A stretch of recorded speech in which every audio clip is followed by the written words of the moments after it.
नमस्ते दोस्तों, आपका स्वागत है आपके अपने चैनल द सीए कॉर्नर की नई वीडियो में, जिसका टॉपिक है आईटीआर फाइलिंग सीजन 2026।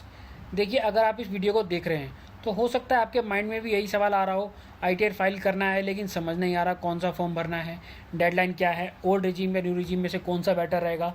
तो देखिए, हम इस वीडियो में आज यही समझने की कोशिश करेंगे कि हमारे लिए कौन सा फॉर्म एप्लीकेबल है, क्या डेडलाइन रहेगी, क्या कैलकुलेशंस, कैसे कैलकुलेशंस करनी है, कौन सा रिजीम सिलेक्शन करना है, यह सब समझने की कोशिश करेंगे। तो मेरी ये रिक्वेस्ट रहेगी कि आप इस वीडियो में एंड तक बने रहिए ताकि आप ये सब चीज़ें ईजिली समझ सकें। तो चलिए बिना किसी देरी के इस वीडियो को आगे शुरू करते हैं। तो देखिए, सबसे पहले ये जान लेते हैं कि आज हम इस वीडियो में क्या कवर करने वाले हैं। देखिए, हम ये जो आपकी स्क्रीन पर दिख रहे हैं, ये मेजर 6 टॉपिक्स कवर करेंगे। New deadlines, new ITR forms, old या न्यू रिजीम कौन सा बेटर है, न्यू टैक्स स्लैब्स क्या हैं, capital gains and crypto transactions पर कैसे टैक्स लगता है और पेनल्टी से कैसे बचना है। तो आज हम इन टॉपिक्स के बारे में इस वीडियो में समझेंगे। तो चलिए आगे चलते हैं। देखिए, सबसे पहले कन्फ्यूजन दूर करते हैं, वो है असेसमेंट ईयर और फाइनेंशियल ईयर से रिलेटेड। देखिए, फाइनेंशियल ईयर इस बार जो हम जुलाई 26 में फाइल करने जा रहे हैं आईटीआर, वह होगी रिलेटेड टू फाइनेंशियल ईयर 25-26, यानी कि 1 अप्रैल 2025 से लेकर 31 मार्च 2026 तक के पीरियड की। इस पीरियड में हमने जो भी इनकम अर्न की है उस पर हमें टैक्स देना है। अब जुलाई 2026 में उसको कहा जाएगा असेसमेंट ईयर, यानी जिस फाइनेंशियल ईयर में जिस ईयर में इनकम अर्न करी उसे कहेंगे फाइनेंशियल ईयर, और जिस ईयर में हम टैक्स पे कर रहे हैं उसे कहा जाता है असेसमेंट ईयर।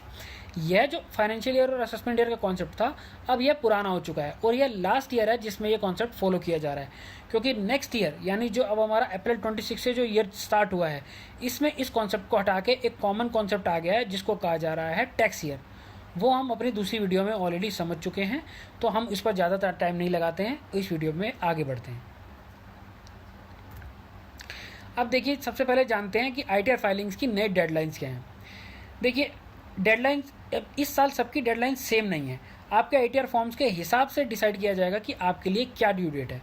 देखिए, अगर आप सैलरीड हैं, पेंशनर हैं, या आपके पास सिंपल कैपिटल गेन्स है, मतलब आप आईटीआर 1, 2 या 4 आपके केस में एप्लीकेबल है, तो आपकी डेडलाइन वही पुरानी 31 जुलाई है। बट अगर आप बिजनेसमैन हैं या प्रोफेशनल हैं जिसमें ऑडिट ज़रूरी नहीं है, मतलब आईटीआर 3 नॉन ऑडिट केसेस वाला है, तो इस साल एक्स्ट्रा टाइम आपको मिला है फाइल करने का, वो भी 1 महीना, यानी आपकी डेडलाइन जो होगी 31 अगस्त मानी जाएगी। ये फाइनेंस एक्ट 2026 का नया चेंज है। अब अगर मान लीजिए आपकी कंपनी है या एंटिटी का कोई ऑडिट मैंडेटरी है, तो आपकी डेडलाइन 31 अक्टूबर मानी जाएगी। और अगर किसी रीज़न से मान लीजिए आपने तीनों डेडलाइंस मिस कर दी, तो घबराने की बात नहीं है, आप बिलेटेड रिटर्न फाइल कर सकते हैं, यानी लेट रिटर्न फाइल कर सकते हैं। उसका जो लास्ट डेट रहेगी वो रहेगी 31 दिसंबर 2026। इस डेट तक हमें ये रिटर्न फाइल करनी है, क्योंकि उसके बाद फिर ये रिटर्न जो होगी वो आईटीआर यू या अपडेटेड रिटर्न के फॉर्म में जाएगी, जिसमें हमें एडिशनल टैक्स देना पड़ सकता है। तो हमें इन डेट्स का जरूर ध्यान रखना है अपने आईटीआर एप्लीकेबल फॉर्म के अकॉर्डिंगली। तो हमें सिंपली ये करना है, अपना फॉर्म पहले आइडेंटिफाई करना है, फिर उसके हिसाब से अपनी डेडलाइन की जो है वो डेट याद रखनी है कि हमें किस डेट तक अपनी आईटीआर फाइल करनी है। चलिए आगे बढ़ते हैं। अब यही जान लेते हैं कि देखिए आपके लिए कौन सा फॉर्म एप्लीकेबल है। देखिए, आईटीआर 1 जिसे सहज भी कहते हैं, ये उन लोगों के लिए जिनकी सैलरी है, एक हाउस प्रॉपर्टी है, एफडी से इंटरेस्ट इनकम है और टोटल इनकम 50 लाख तक है, यानी 50 लाख या उससे लिमिटेड है, उससे कम है, और उस केस में आपके लिए आईटीआर 1 सहज फॉर्म एप्लीकेबल होगा। तो ये ध्यान रखना है। आईटीआर 2 ये उन लोगों के लिए है जिनके पास सैलरी के साथ साथ कैपिटल गेन्स भी हैं, मतलब शेयर्स या प्रॉपर्टी बेची या खरीदी है, मल्टीपल हाउसेज हैं या फॉरेन एसेट्स हैं, लेकिन बिजनेस से प्रोफेशनल इनकम नहीं होनी चाहिए। सैलरी प्लस कैपिटल गेन है तो आईटीआर 2 आएगा, और अगर आपके पास में हाउस प्रॉपर्टी की इनकम, रेंटल वगैरह आता है तो भी आईटीआर 2 ही एप्लीकेबल होगा। आईटीआर 3 है, ये बिजनेस या प्रोफेशनल के लिए होता है, इनकम वाले लोगों के लिए, जैसे फ्रीलांसर हो गए, डॉक्टर, कंसल्टेंट्स या ट्रेडर। ऑडिट हो या ना हो, दोनों केसेस में आईटीआर 3 ही आपका एप्लीकेबल माना जाएगा। और आईटीआर 4 है जिसे कि सुगम कहा जाता है, यानी प्रिजम्पटिव टैक्सेशन के केस में हम फाइल करते हैं, 44 AD AE या AD A वाले केस में। तो चूज़ करने वाला इस फॉर्म्स को चूज़ करने वाला स्मॉल बिजनेसमैन या प्रोफेशनल होता है, जिसकी टोटल इनकम 50 लाख तक होती है। इस केस में आपका आईटीआर 4 एप्लीकेबल सुगम माना जाएगा। तो इन ITR 1, 2, 3, 4 के अकॉर्डिंगली आप पहले देखिए आप किस नेचर की इनकम अर्न कर रहे हैं, कहाँ फॉल कर रही है। जब आपका ITR फॉर्म डिसाइड हो जाए तो जो हम पिछली स्लाइड में देख के आए हैं आपकी डेडलाइन उसके अकॉर्डिंगली ही सेट की जाएगी। तो एक बात जरूर ध्यान रखनी है, अगर आपके पास कैपिटल गेन है, F&O ट्रेडिंग है या क्रिप्टो से इनकम है तो आप ITR 1 या 4 नहीं भर सकते, आपको ITR 2 या 3 में ही जाना पड़ेगा, यह जरूर ध्यान रखना है। अब जानते हैं एक बहुत इंपॉर्टेंट सवाल, ओल्ड वर्सेस न्यू रेजिम कि हमारे लिए कौन सा बेटर है। देखिए ओल्ड रिजीम या न्यू रिजीम, लेकिन मैं आपको पहले ये देखिए प्रॉमिस करना चाहता हूँ ये इतना मुश्किल नहीं है जितना लगता है। अब इसे आराम से समझते हैं। देखिए बेसिक में दोनों रिजीम्स का डिफरेंस इतना है कि ओल्ड रिजीम में टैक्स रेट थोड़े ज़्यादा हैं लेकिन आपको डिडक्शंस मिल जाती हैं, और न्यू रिजीम में टैक्स रेट्स कम हैं लेकिन डिडक्शंस नहीं मिलती। सिर्फ बेसिक डिफरेंस इतना चाहिए। अब ओल्ड रिजीम की खासियत देखिए क्या है, 80C जो हमारा पुराना चला आता था जिसमें 1.5 लाख तक की deduction, PPF, ELSS, LIC premium वगैरह मिलता था, वो मिलता है। ATD हेल्थ इंश्योरेंस प्रीमियम का डिडक्शन मिलता है। HRA हम क्लेम कर सकते हैं, स्टैंडर्ड डिडक्शन 50,000 की मिलती है। सीनियर सिटीजन वगैरह के लिए हायर एग्जेम्पशन लिमिट भी मिलती है। तो ओल्ड रिजीम उन लोगों के लिए बेटर है जो बहुत सारी इन्वेस्टमेंट्स करते हैं या जिनके पास होम लोन चल रहा है या जो HRA वगैरह क्लेम कर रहे हैं या करना चाहते हैं। अब दूसरी तरफ जानते हैं न्यू रिजीम की खासियत क्या है। देखिए न्यू रिजीम अब डिफ़ॉल्ट है, मतलब अगर आपने कोई भी रिजीम सेलेक्ट नहीं करी तो ऑटोमेटिकली ये आप पे एप्लीकेबल हो जाएगी। 7 स्लैब्स हैं विद लोअर रेट्स जो हम नेक्स्ट स्लाइड्स में डिटेल में देखेंगे। सेक्शन 87A का रिबेट जहाँ वहाँ 50 उसमें मिलता है, यहाँ पे 75,000 हो गया सैलरीड और पेंशनर्स के लिए। लेकिन ATC, ATD और HRA वगैरह जैसी डिडक्शंस जो हम अभी ओल्ड रिजीम में देख के आए हैं वह सारी डिडक्शंस यहाँ पे नहीं मिलती। तो न्यू रिजीम में उन लोगों के लिए परफेक्ट है जिनके पास इतने डिडक्शंस नहीं है या जो सिंपल हैसल फ्री फाइलिंग चाहते हैं, जिनको ज़्यादा कैलकुलेशंस वगैरह के प्रॉब्लम में वो नहीं फंसना चाहते, तो वो न्यू रिजीम सेलेक्ट कर सकते हैं। सेलेक्ट नहीं भी करेंगे तो बाय डिफ़ॉल्ट ही आप पे एप्लीकेबल हो जाएगी। आप जानते हैं न्यू रिजीम के स्लैब रेट्स क्या हैं। देखिए चलिए अब इसमें स्लैब रेट्स के अकॉर्डिंगली देख लेते हैं। ये स्लैब्स देखिए सबके लिए सेम है, चाहे आपकी एज कुछ भी हो, कोई सीनियर सिटीजन हो, मेल फीमेल हो, कोई भी कैटेगरी में आप फॉल करते हो, यह स्लैब रेट्स आपके लिए कॉमन रहेंगे जो कि आपकी स्क्रीन पर आराम से आप देख पा रहे हैं। 0 to 4 nil, 4 to 8 lakh 5, 8 to 12 10, 12 to 16 15%, 16 to 20 lakh 20%, 20 to 24 25 and above 24 30%। देखिए इसको याद करने का एक सिंपल सा तरीका है, 4 लाख रुपए आप इनकम के स्लैब में बढ़ाते जाइए और टैक्स रेट जो है आप 5% से उसके अकॉर्डिंगली बढ़ाते जाइए। 0 to 4 तक नील है, इसके अकॉर्डिंगली आप इस स्लैब रेट को ईजिली याद रख पाएंगे। इसमें 87A की रिबेट आपको 60,000 मिलेगी, यानी कि 12 लाख तक का आपका पूरा जो भी टैक्स बनता है वो 60,000 ही बनेगा और वो आपको रिबेट के थ्रू नील हो जाएगा। सैलरीड या पेंशनर है तो 75,000 की स्टैंडर्ड डिडक्शन मिलेगी न्यू रिजीम में। तो इसका मतलब ये हुआ कि जो सैलरीड वालों के लिए इफेक्टिव जो नील टैक्स फ्री इनकम हो जाएगी वो 1275 तक हो जाएगी। सरचार्ज मैक्सिमम 25% तक ही रिस्ट्रिक्ट कर दिया गया है। और ये स्लैब जो है 26-27 में भी सेम है, यानी बजट 26 ने इसमें स्लैब्स में कोई चेंज नहीं किया है, तो यह ध्यान रखना है। अब जानते हैं ओल्ड रिजीम के स्लैब रेट्स कैसे हैं। देखिए यह वही पुराने रेट्स हैं जो कई पिछले सालों से चले आ रहे हैं। बिलो 60 ईयर्स के लिए 0 to 2.5, 2.5 से 5, 5 से 10 एंड 10 से अबव। देखिए यहाँ स्लैब्स कम हैं, रेट्स हाइयर हैं।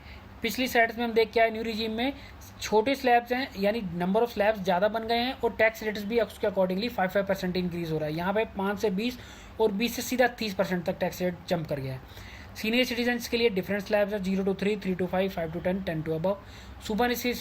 जो सुपर सीनियर सिटीजन है यानी 80 और प्लस ईयर 80 या मोर देन 80 ईयर्स वाले, उनके लिए स्लैब रेट्स डिफरेंट है। 5 लाख तक इनकम नील है, 5 से 10 तक 20% और 10 से अबव 30%। ये ओल्ड टैक्स के रिजीम्स हैं, ओल्ड रिजीम के टैक्स स्लैब्स हैं जो कि हम पिछले सालों से देखते आ रहे हैं। बट देखिए ओल्ड और न्यू हम हमेशा हर वीडियो में इस चीज़ को लगभग डिस्कस कर रहे हैं, पर अगेन मैं आपसे रिक्वेस्ट करना चाहूँगा कि हम अपनी इनकम को कंपेयर जरूर करिए फाइल करने से पहले, कोई भी सिलेक्शन करने से पहले कि आपको कहाँ बेनिफिट हो रहा है। आपके पास रिडक्शंस ज़्यादा हैं तो ज़रूरी नहीं है कि आपके लिए न्यू रिजीम बेटर हो सकती है, हो सकता है आपके लिए ओल्ड रिजीम बेटर हो, because if you are having a higher amount of deductions, ATC, ATD और बाकी सब चीज़ें मिला करके NPS और इन सब चीज़ों में अगर आप डिडक्शंस अच्छे से क्लेम कर सकते हैं, HRA, होम लोन, तो मे बी आपके लिए ओल्ड रिजीम बेटर हो सकती है। तो it is a matter of comparison and selection की भाई आपको कंपैरिजन करने के बाद ही सिलेक्शन करना है, ऐसे ब्लाइंडली किसी के कहने पे नहीं चलना और इस पर एक इन्फॉर्म डिसीजन लेना है। अब देखिए जानते हैं सेक्शन 87A की रिबेट और मार्जिनल रिलीफ क्या होता है। हालांकि हम ये अपने दूसरे वीडियोस में इस टॉपिक को कवर कर चुके हैं, बट इसको क्विकली एक बार यहाँ समझ लेते हैं। एक एग्जांपल ले लेते हैं। मान लीजिए एक पर्सन है रोहन, जो कि टैक्सेबल इनकम 12 लाख तक अर्न कर रहे हैं न्यू रिजीम में, तो स्लैब के हिसाब से उन पर टैक्स बनेगा 60,000। बट वहीं दूसरी तरफ 87A की रिबेट 60,000 के इक्विवेलेंट मिल जाएगी, तो पूरा टैक्स माफ़ हो जाएगा और फाइनल टैक्स पेबल निकलेगा 0। अब मान लेते हैं कि 12 लाख से इनकम थोड़ी सी ज़्यादा हो गई, मान लीजिए 12-10 हो गई, तो क्या रिबेट तो नहीं मिलेगी? ये हमने देखा हुआ है कि रिबेट नहीं मिलेगी, क्योंकि रिबेट जो मिलती है वो आपको 12 लाख तक की इनकम पे मिलती है। तो नॉर्मली जो 12-10 पे जो इनकम टैक्स बनेगा वो बनेगा 61,500, 61,500। बट मार्जिनल रिलीफ यह इंश्योर करता है कि जो टैक्स बढ़ेगा आपका, यानी क्योंकि देखिए सिर्फ 10,000 रुपये की इनकम बढ़ने से आपके ऊपर में टैक्स 61,500 का बढ़ गया। पहले टैक्स 12 लाख तक 0 था, 12-10 करते ही 61,500 का टैक्स बन गया। तो क्या आपको 61,500 देना पड़ेगा? नहीं। मार्जिनल रिलीफ यही इंश्योर करेगा कि जो आपको टैक्स देना पड़ेगा सिर्फ उतना देना पड़ेगा जितनी आपकी इनकम 12 लाख से इंक्रीज हुई है, यानी सिर्फ 10,000 का टैक्स देना पड़ेगा, ना कि 61,500 का, और बाकी 51,500 की आपको रिबेट मिल जाएगी। यही होता है मार्जिनल रिलीफ। अब ऐसा नहीं है कि मार्जिनल रिलीफ आप 12 लाख से ऊपर जितनी भी इनकम जाती रहे सब पे मिलता रहेगा, नहीं। इसमें सिर्फ मार्जिनली रिलीफ इंक्रीज करेगी इनकम 12 लाख से, तब ये रिलीफ मिलेगा। अदरवाइज बहुत अगर हायर अमाउंट से इंक्रीज करेगी तो नहीं ये मिल पाएगा। अब यह जानते हैं कि देखिए आपके लिए कौन सा रिजीम बेटर है। तो देखिए ये हम ऑलरेडी टॉपिक कई बार डिस्कस कर चुके हैं कि कौन सा रिजीम बेटर है कौन सा नहीं है, बट फिर भी इसको एक क्विकली यहाँ समझने की कोशिश करते हैं। देखिए स्क्रीन पर आप देख पा रहे होंगे कि एक कंपैरिजन दिया हुआ है कि ग्रॉस सैलरी कितनी है, न्यू रिजीम के अकॉर्डिंग क्या टैक्स बनता है, ओल्ड रिजीम के अकॉर्डिंग क्या टैक्स बनता है, और बेटर ऑप्शन कौन सा रहेगा। देखिए 12, 15 या 20 न्यू रिजीम के अकॉर्डिंगली टैक्सेस हैं 0, 1,09,000, 2,08,000। ओल्ड रिजीम के अकॉर्डिंगली टैक्सेस यहाँ मेंशन किए हुए हैं। तो जो बेटर ऑप्शन है जिसमें कम टैक्स है ऑब्वियसली न्यू रिजीम है। बट हमें ऐसे डायरेक्टली इसके ऊपर में अपने डिसीजन पे अराइव नहीं करना है कि 12, 15, 20 तक भी तो न्यू रिजीम बेटर हो गई, नहीं, क्योंकि हमने इसके अंदर अभी कोई डिडक्शंस को कंसीडर नहीं किया हुआ। अगर आपके पास ATC, ATD, यानी ATC हो गई आपकी हमारी जो रेगुलर इन्वेस्टमेंट्स हमारी रहा करती थी 1.5 लाख तक की, ATD हमारी मेडिक्लेम, HRA अगर आपको सैलरी इनकम से मिल रहा है, होम लोन है, या आपके बाकी कोई NPS वगैरह की डिडक्शंस हैं, ये सब मिला के आपको कंसिडर करना है। देन ये सारी डिडक्शंस आपको ओल्ड में मिलेगी। तो अगर ये डिडक्शंस देने के बाद आपका हो सकता है ओल्ड रिजीम का टैक्स जो यहाँ स्क्रीन पे मेंशन है इससे कम हो जाए, और ये भी पॉसिबिलिटी है कि वो जो न्यू रिजीम के टैक्सेस मेंशन है उससे भी कम हो जाए। तो उस केस में हमारे लिए बेटर ऑप्शन ओल्ड बन जाएगा, ना कि न्यू। तो अगेन मैं रिपीट कर रहा हूँ कि ये matter of comparison and choice है कि डिसीजन पर तब अराइव करना है जब एक प्रॉपर कैलकुलेशन कंप्लीट कर ली जाए। उसके बाद ऐसे ब्लाइंडली कोई भी टेबल या कोई किसी की बात सुनने के बाद में इसको डिसीजन को नहीं लेना है, एक इन्फॉर्म डिसीजन लेना है। आप ये जानते हैं कि कैपिटल गेंस, F&O और क्रिप्टो वगैरह पर क्या स्पेशल रेट्स हमारे जो है टैक्स के कैसे कैलकुलेट होता है। देखिए ये इनकम एक नॉर्मल स्लैब से नहीं कैलकुलेट, ये क्योंकि इनकम देखिए नॉर्मल स्लैब के अकॉर्डिंगली टैक्स इस पर नहीं लगता, ये एक स्पेशल इनकम है, इसलिए इस पर इनकम टैक्स के जो रेट है वो भी स्पेशली डिसाइड किए जाते हैं। शॉर्ट टर्म कैपिटल गेंस, मान लीजिए शेयर्स या म्यूचुअल फंड से आपने अर्न किया है, लिस्टेड शेयर्स हैं, इक्विटी म्यूचुअल फंड से 12 महीने या उससे कम आपने होल्ड किया था तो उसको शॉर्ट टर्म माना जाएगा। इस पर फ्लैट 20% टैक्स आएगा सेक्शन 111A के अकॉर्डिंगली, और इस पर आपको कोई भी स्लैब बेनिफिट नहीं मिलेगा। दूसरा हुआ लॉन्ग टर्म कैपिटल गेन, हालांकि ये 1.25 लाख रुपये तक का एग्जेम्प्ट है, बट अगर उससे ज़्यादा आपने अगर कमाया है तो उस पर 12.5% का टैक्स लगेगा। F&O वगैरह की ट्रेडिंग या इंट्राडे ट्रेडिंग करते हैं, स्पेकुलेटिव इनकम, यानी इंट्राडे मीन्स स्पेकुलेटिव और F&O का मतलब फ्यूचर एंड ऑप्शंस की ट्रेडिंग करते हैं, तो ये बिजनेस इनकम ट्रीट होती है। इसमें ITR 3 फाइल करना पड़ता है, इसमें स्लैब रेट्स लगेगा, कोई भी डायरेक्ट फ्लैट रेट नहीं है। क्रिप्टो या VDA वर्चुअल डिजिटल असेट्स, इस पर हम एक स्पेशल वीडियो बना चुके हैं, उसके अकॉर्डिंगली हम ये ऑलरेडी जानते हैं कि जो भी क्रिप्टो या VDA की इनकम होती है उस पर फ्लैट 30% का टैक्स लगता है, कोई स्लैब बेनिफिट नहीं मिलेगा, कोई एक्सपेंसेस नहीं क्लेम कर सकते, इसमें लॉस भी सेट ऑफ नहीं हो पाएगा, तो इसके ऊपर में फ्लैट 30% का टैक्स लगेगा प्लस 1% का जो भी इसका, जो अगर क्रिप्टो पे आपका TDS कट चुका होगा 1 करोड़ या ऊपर उससे ऊपर के ट्रांजेक्शन पे, उसका आप बेनिफिट ले पाएंगे, बट टैक्स जो लगेगा वो 30% फ्लैट लगेगा। तो देखिए अब नेक्स्ट स्लाइड में ये जानते हैं कि इस सीज़न में नया क्या है। देखिए 26-27 में ITR फॉर्म्स में कुछ ये बिलो मेंशन जो चेंजेस हैं वो मैंने यहाँ पे मेंशन करने की कोशिश की है। बाईबैक का जो लॉस है रिपोर्टिंग अब आपको करना होगा। देखिए शेयर का बाईबैक से हुआ लॉस अब कैपिटल गेन शेड्यूल में रिपोर्ट कर सकते हैं। इसमें नया फील्ड ऐड कर दिया गया है। हाइयर रिपोर्टिंग थ्रेशोल्ड है। डिटेल्ड असेट्स और लाइबिलिटीज़ की जो हमको रिपोर्टिंग करनी होती थी वो 1 करोड़ से ज़्यादा की इनकम होने पर ही मैंडेटरी है, पहले वो 50 लाख रुपए पे था। ITR 3 की डेडलाइन एक्सटेंशन कर दी गई है, जो कि हम ऑलरेडी देख चुके हैं। 1 महीने से 31 अगस्त बढ़ा दिया गया है, जुलाई से 31 अगस्त हो गया है।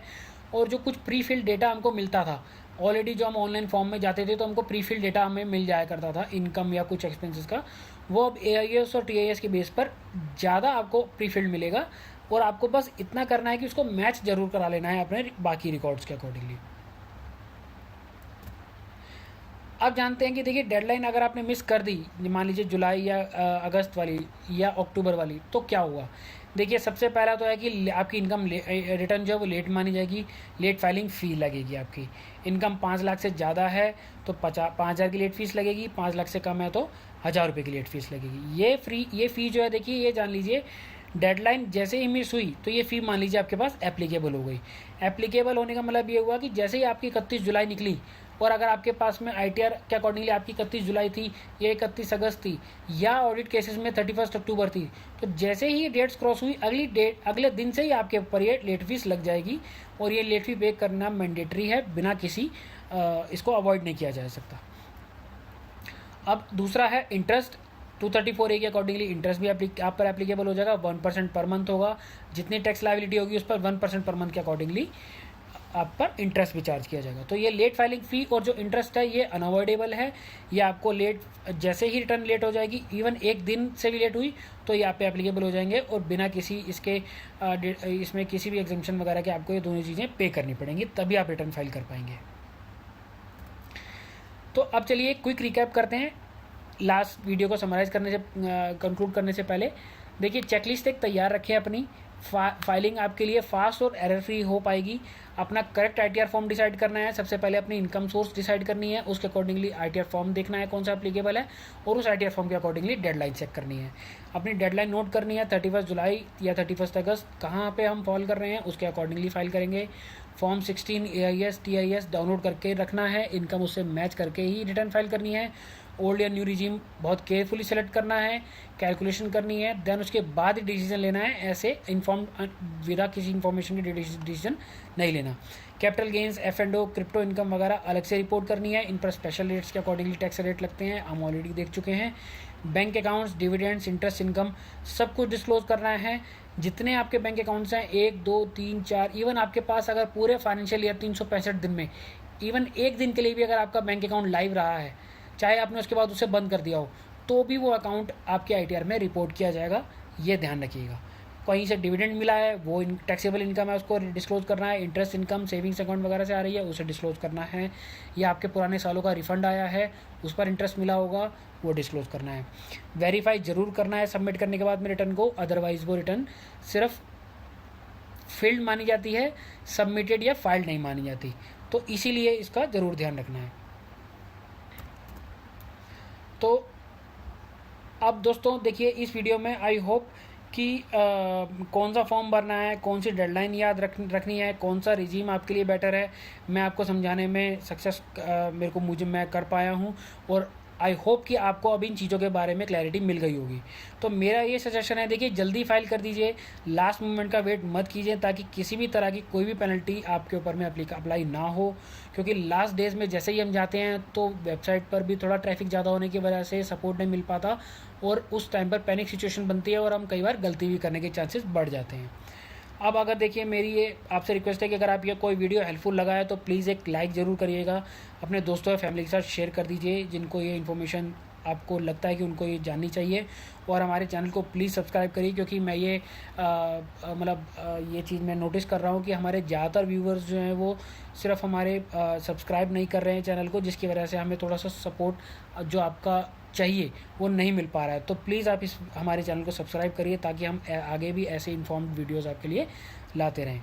तो तब तक के लिए मैं आपसे रिक्वेस्ट करूँगा कि हमारे चैनल के साथ जुड़े रहिए और टैक्स सिंप्लीफाई करते रहिए। आई thank you so much for watching.